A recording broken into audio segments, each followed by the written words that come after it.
Oh là là, j'entends déjà tout le monde en train de s'insurger et de crier au scandale par rapport au titre de cette vidéo, mais vous allez voir que je vais vous expliquer pourquoi, selon moi, eh bien, dans la mesure où on a Goldberg dans le roster, eh bien, le faire gagner contre le Fiend, même si, c'était un match à la Goldberg, pour moi, c'était la bonne décision. Alors tout d'abord, qui a pris cette décision? Parce qu'il faut contextualiser toujours ce qui se passe dans le ring. Le show, alors, je vous explique aussi en 2 secondes, j'ai oublié de vous remettre un petit peu les bases. J'ai pas regardé le show hier soir, j'avais pas le temps. Ce matin, je me suis levé relativement tôt. Il est actuellement 8h35. Je l'ai regardé en à peu près 1 heure. J'ai avancé juste pour voir les choses essentielles qu'il y avait à voir. Ensuite, je suis allé un petit peu sur Internet, donc j'ai essayé de me préserver des spoilers. Je suis allé sur Internet et j'ai vu ce tollé général sur la victoire de Goldberg. Genre, c'est le truc le plus horrible de tous les temps, alors que pas du tout. Donc, la première question qu'il faut se poser, c'est qui a pris cette décision? Parce que, on juge la décision, mais vous, comme moi, on ne sait pas qui a pris cette décision. Est-ce que c'est Vince McMahon? Est-ce que c'est Vince McMahon de concert avec le prince saoudien? Est-ce que c'est uniquement le prince saoudien? On ne sait pas qui a pris cette décision. Vous allez me dire, oui, mais alors si les Saoudiens veulent je sais pas quoi, Vince McMahon peut très bien dire non. Oui, sauf que, bon, pas vraiment, parce que quand on vous donne 50 millions de dollars pour un show et qu'on vous dit « voilà ce que je veux », vous, de votre côté, vous avez pas trop de billes pour pouvoir négocier le truc. C'est à prendre ou à laisser. Donc en général, 50 millions de dollars, on prend. Je sais plus si on en avait discuté avec Dimitri lors du podcast que vous retrouvez sur la chaîne tous les mercredis à midi où on retrace la Monday Night War.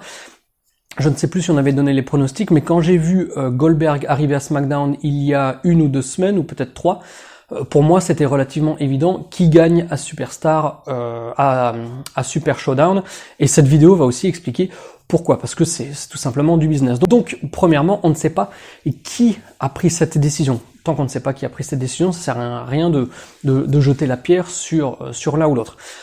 Ensuite, il y a des gens qui en veulent beaucoup à Goldberg, parce que voilà, pour des raisons X ou Y. Faut pas oublier que les catcheurs, tout simplement, ce sont des exécutants d'ordre et que ils font ce qu'on leur demande. Si on leur demande de faire un match d'1 minute, ils font un match d'1 minute. Si on leur demande de faire un match d'1 demi-heure, ils font un match d'1 demi-heure. Goldberg, si le match était tel qu'il était et que le jackhammer était vraiment pourri, c'est pas forcément non plus de la faute de Goldberg. On se souvient très bien à l'époque, en 1998, lorsque Goldberg a porté le jackhammer sur le géant. C'était aussi le taf de Bray Wyatt, du Fiend, d'arriver à se soulever dans les airs pour que le jackhammer ait l'air à peu près potable. Alors il y a aussi un petit truc qui est possible, c'est que le Fiend est volontairement, comme on dit, sandbagué, donc vraiment se laisser se laisser tomber de tout son poids sans aider Goldberg, ou très très peu, pour que la victoire ne soit pas aussi éclatante que s'il avait soulevé dans les airs comme si de rien n'était. Donc voilà, ça sert à rien non plus d'en vouloir énormément à Goldberg. Après, j'ai aussi beaucoup lu sur Internet que Goldberg a vraiment enterré le Fiend. Je suis pas spécialement d'accord, parce que Goldberg fait partie de ces catcheurs qui sont dans une autre catégorie et qui ne sont pas vraiment concernés par les mécanismes habituels du catch. Il va y avoir l'Undertaker, il va y avoir Goldberg, il va y avoir John Cena, il y a Lesnar aussi, il y a une poignée de catcheurs comme ça, qui sont au-dessus du lot en termes de marketing, de star power, etc., qui font que ce qu'ils vont faire dans le ring, qu'ils gagnent, qu'ils perdent, que ce soit long, que ce soit rapide, etc., et finalement, c'est presque secondaire et à part des activités classiques de la WWE, parce que voilà, leur aura dépasse tellement tout que finalement, même si Goldberg a battu le Fiend et que on aurait aimé que le Fiend conserve sa ceinture, machin truc, etc., bien cette défaite, elle est très court terme et elle ne rentre pas dans le scope général de ce qui est bon ou pas dans les décisions qui sont prises à la WWE. Donc dans cette mesure, dans la mesure où Goldberg est c'est un guest, donc il n'y a pas de portée long terme, d'autant plus que a priori, il devrait perdre à WrestleMania contre Roman Reigns pour enfin faire gagner Roman Reigns. Alors, le gros risque de ce main event WrestleMania, c'est que la foule chie sur le match complètement. Mais le fait de faire gagner Roman Reigns face à Goldberg, c'est finalement un bon moyen d'ancrer encore plus Roman Reigns ou le réancrer dans un rôle de vrai main eventer crédible à la WWE.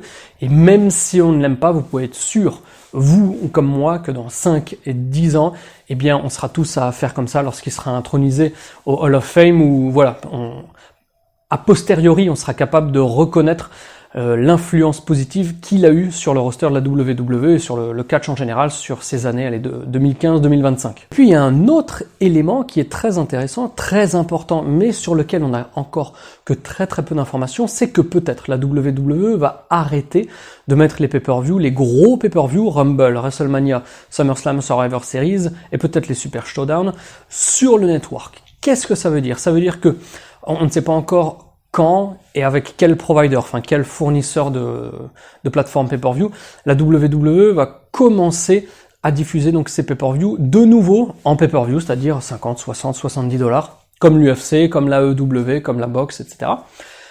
Et on ne sait pas quand ça va commencer. Mais si ça commence avec WrestleMania, eh bien c'est peut-être pour ça qu'ils ont fait revenir Goldberg, parce qu'ils ont eu toute cette trame d'idées qui vont s'enchaîner jusqu'à WrestleMania.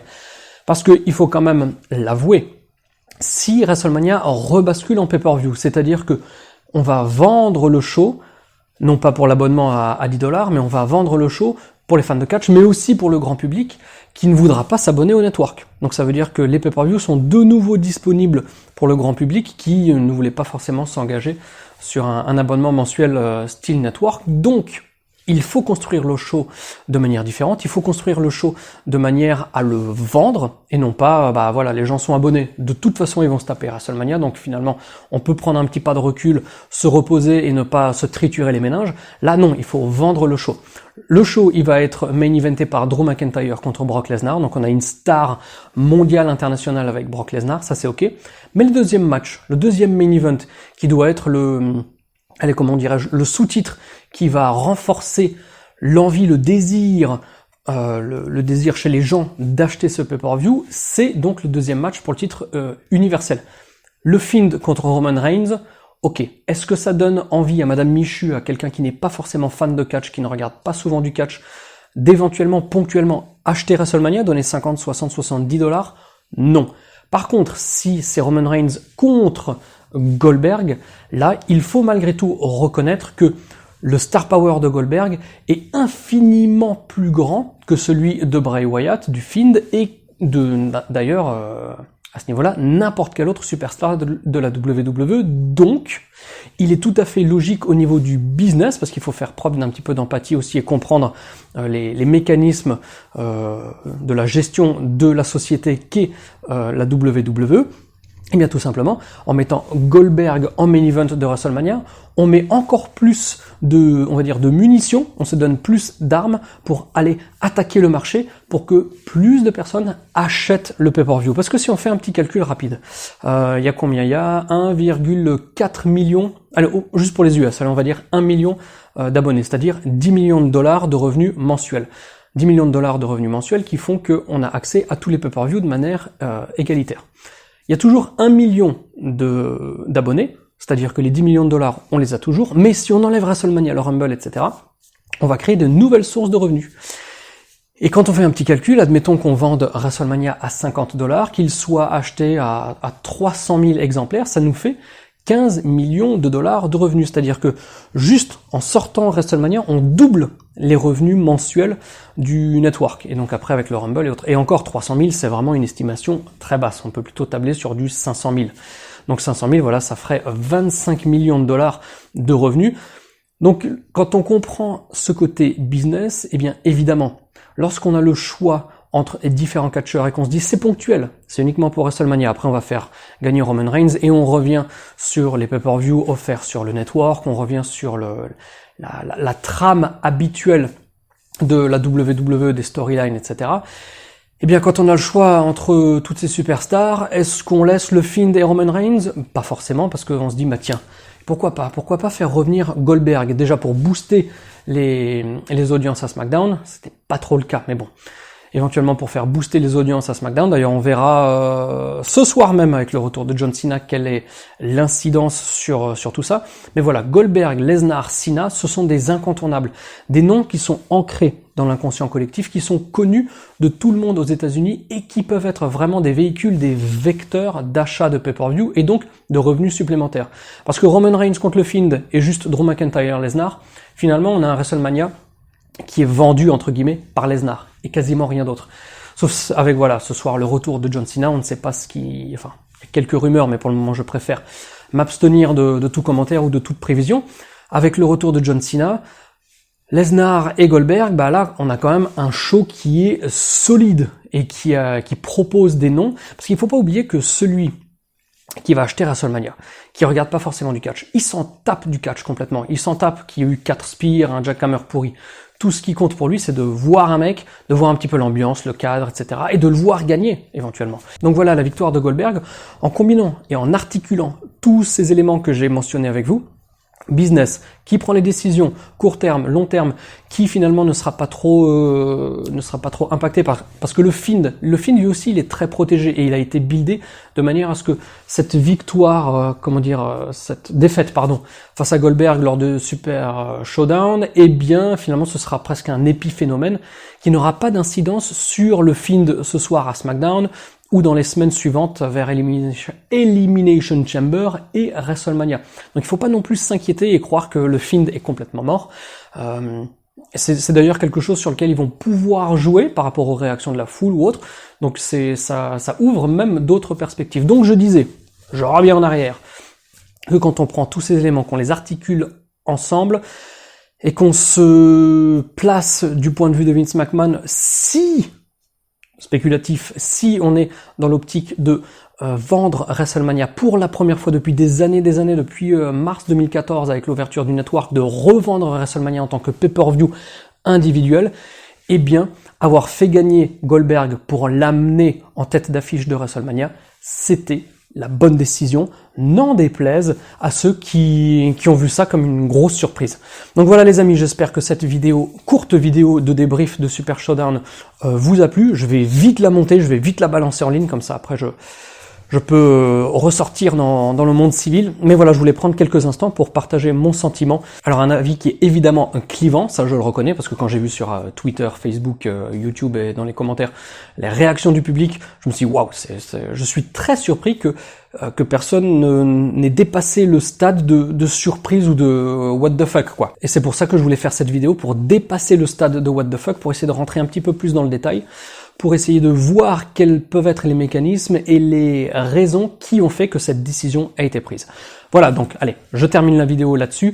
Je vous remercie de l'avoir regardé jusqu'au bout. Je vous donne rendez-vous mercredi prochain pour le prochain épisode de podcast avec un son qui est complètement réglé. Vous allez voir, ça va être du pur bonheur. Toujours la déconnade avec Dimitri. Un saut en arrière il y a 24 ans pour la Monday Night War, lorsque la WWE et la WCW se tiraient la bourre tous les lundis soirs, et ça nous donnait la période la plus excitante de catch à la télé. Voilà. Comme d'hab, vous savez ce qu'il vous reste à faire d'ici là, c'est-à-dire de garder la passion et surtout de regarder du catch 24 heures sur 24. Allez, bye bye.